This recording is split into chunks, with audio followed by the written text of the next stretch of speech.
అండి మీకు ఇక్కడ కనిపిస్తున్న ప్లేస్లో మొత్తం అయితే ఇది కాలీఫ్లవర్ చేను అనమాట. ప్రతిసారి వర్షానికి వేరుకుళ్ళు తెగులు వచ్చి పువ్వు అయితే చాలా డ్యామేజ్ అవుతుంది. దాని గురించి అయితే ఈసారి ఇట్లా మల్చింగ్ పేపర్లో ప్లాన్ చేసినాము. అయితే ఇదంతా మొత్తం వచ్చేసి మనకు 10,000 మొక్క అనమాట. 10,000 పైనే ఉన్నాయి. అయితే ఇది మే 29 నుండి అయితే నాటినాం. ఒక 3-4 రోజులు టైం పట్టింది ఇదంతా నాటడానికి.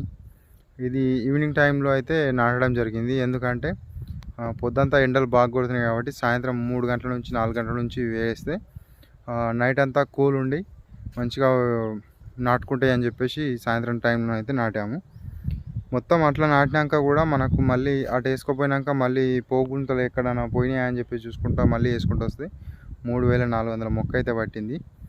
అయితే దీనికి సంబంధించిన వీడియోస్ అయితే మన ఛానల్లో ఇక ముందు రాబోతున్నాయి. అదేవిధంగా ఈ విత్తనం ఏంది, దీని ఇట్లా వేయడానికి కారణం ఏంది అనేది అయితే నెక్స్ట్ వీడియోలో రాబోతున్నాయి.